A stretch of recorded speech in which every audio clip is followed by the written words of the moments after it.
बिस्मिल्लाहिर्रहमानिर्रहीम अस्सलाम वालेकुम जी। क्या हाल है? तबीयत से ठीक है? मैं हाँ इकराम उल हक। तुम सब देखो मेरा यूट्यूब चैनल मेरा काम है व्लॉग्स। तो जनाब जेडे मेरा चैनल ते नवे हो मेरी वीडियो पे पहले तो करो मेरे चैनल को सब्सक्राइब और करो मेरे 1 मिलियन सब्सक्राइबर का टास्क पूरा। बात करते हैं आज दा मज़ेदार व्लॉग स्टार्ट। माशाअल्लाह किचन दे कोल आया खलोता ते अज माशाअल्लाह सुबह सुबह ही ना अजे टाइम होंदा पिया 11 दा। साडे कोल जुम्मा ते सब भाई ने जुम्मा बहुत बहुत मुबारक होवे। ते अमरूद जनाब कट के खादे ते अमरूद बड़े मज़े दे आन। तुहाडे कोल अमरूदां दे केह् रेट? साडे कोल अमरूद जेहड़े न ओह् 150 रुपए तो किलो है। ते आया छुरी लैन। अम्मी जी निक्की छुरी या बड्डी?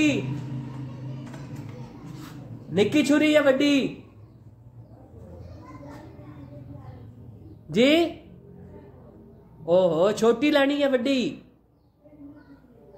छुरी लैना है जी थले ते उत्ते सब्जी बनती पी अलहमदुलिल्लाह। धुप निकली हुई है ते थले सारी है वे छां ते सर्दी तुहानू पता कि सर्दियों का मौसम आए हुए ते बारिश अजे तक कोई नहीं लगी हुई ते उत्ते ही बहिंदा धुप्पे ते अलहमदुलिल्लाह अलहमदुलिल्लाह मौसम एकदम साफ है। ते जुम्मे का भी टाइम होने वाला। सब्जी केह् बनाने लगे असी अज?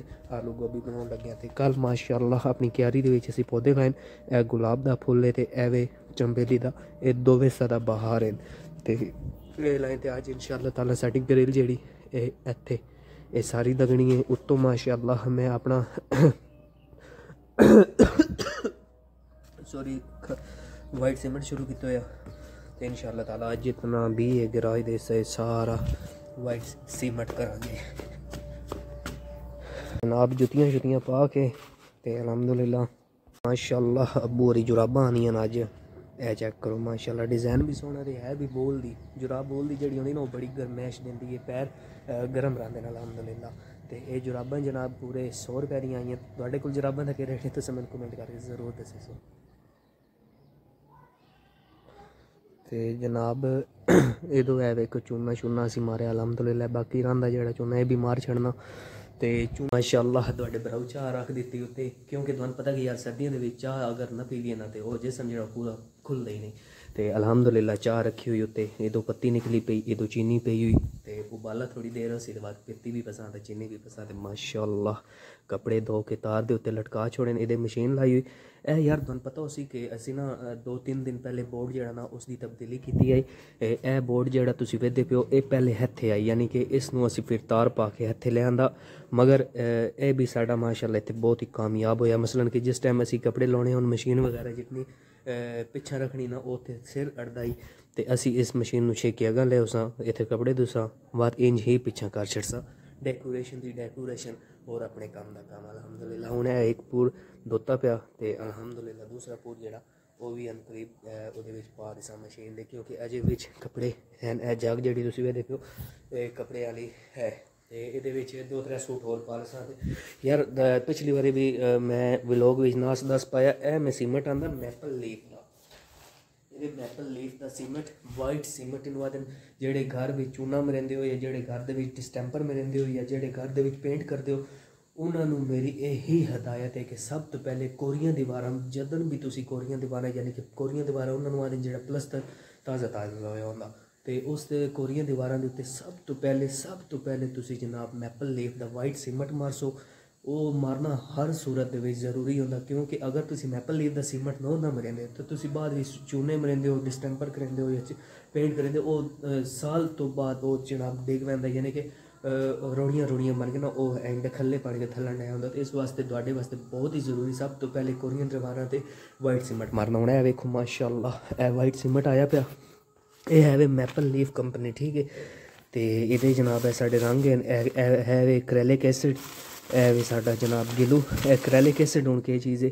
क्रैलिक एसिड वो चीज़ होंदी यानी कि वाइट सीमेंट में मजबूत भी करती है, मजबूत यानी कि वाइट सीमेंट खुद भी मजबूत ही है, ये कोई शक नहीं। मगर मैपल लीफ जिस टाइम तुसीं पैंदे हो मजबूती डबल हो जाती। इदो है साडी बाल्टी जनाब बनी पई। हुण इत्थों ही अंदाज़ा तुसीं ला लो बाल्टी दे विच चिट्टा चिट्टा जेहड़ा ना तुहानूं नज़र आ रहा ये वाइट सीमेंट है, ये वाइट सीमेंट है।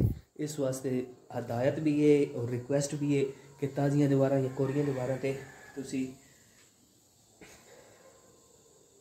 एक तो बोल के हाँ थक पैंदा। अग मैं खोली है क्योंकि चाह जी ना वो लेट पौंदी है ये गल। हाँ मैपल लीफ दा सीमेंट मारने नाल उस्ताद जी तुहाडा दीवारां इत्थे हो वैसे तो ये मेरी हिदायत है, मेरी रिक्वेस्ट है और मेरा सस्पेंस भी है आज की वीडियो का, क्योंकि मैं खुद मार रहा ना उत्थे, वो चेक करो तो नज़र आ रहे हो ना, अजे मैं सारा प्रॉपरली मारिया नहीं है। तो इदों माशाअल्लाह ए साडे टमाटर आए पैन। ये हुण तुसीं सोच रहे हो कि इस डब्बे के टमाटर असीं महफूज करके क्यों रखे, दस चढ़ना तुसीं अगर मेरे भी वर्गे हो ना यार, भरा आई हो तुसीं।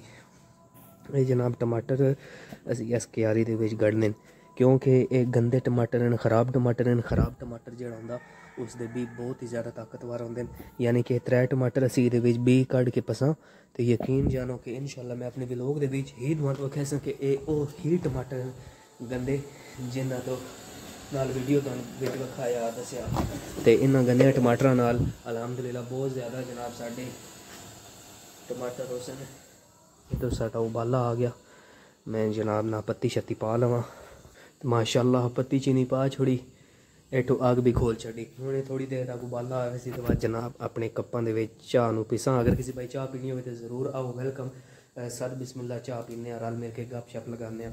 अच्छा हुण दस्सने वाली गल ये कि साढ़े कोल 2 दरवाजे रह गए यार, साढ़े कोल ढेर सारा समान है, क्योंकि यह जिहड़ा तुसीं नक्शा वेख रहे हो सारा असीं चेंज किया। पहला मकान किवें आबाद जिस किवें हो गए, ढेर सारे साढ़े कोल मटीरियल निकले जिहदे विच पुराना माल भी नवा माल भी तो मीडियम माल भी हुण काफ़ी ज़्यादा मटीरियल सेल आउट हो गया। बट यह 2 दरवाजे जिहड़े ना ये रह गए, एक यह वाला दरवाज़ा, एक यह वाला दरवाज़ा लकड़ी का, यह प्लास्टिक का।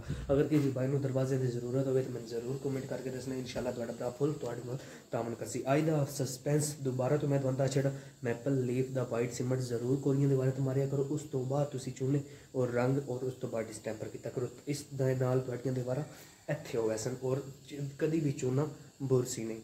ठीक हो गया जनाब। तो तुहाडे कोल सर्दी की क्या पोजीशन है मैंने कमेंट करके ज़रूर दसना। तो उस तो अलावा मेरे भाईजान कह रहे सन कि तेरिया व्लॉग नहीं आ रहे यार, तू क्यों छुट्टियाँ कर रहा, 408 तेरे सबसक्राइबर हो गए, क्यों तू इस तरह करे। मैं भाइयों नूं दसना चाहना कि इंशाअल्लाह तुहाडा भाई यूट्यूब के उत्ते फेम होएगा, एक दिन आएगा कि 1 मिलियन सबसक्राइबर की celebration out of country Dubai दे विच होसी, बुर्ज खलीफा दे कोल। ते वीडियो मैं छोड़ांगा नहीं, बस कुछ टाइम की किल्लत होंगी, कुछ प्रॉब्लम्स होंगे, कुछ मामलात ऐसे होंगे जिसकी वजह तो टाइम नहीं मिल पा रहा होंगे व्लॉग का। इंशाअल्लाह तुहाडा भरा व्लॉगिंग भी छुट्टी ना करसी, तुहाडा भरा तुहाडे घर का व्लॉग डेली बेसिस पे लंदा रसी। मैंने दिओ इजाज़त, अपना रखे ख्याल, दुआ करे यार मिलसा एक नवे व्लॉग के नाल, अपना रखे ख्याल, अल्लाह हाफिज़।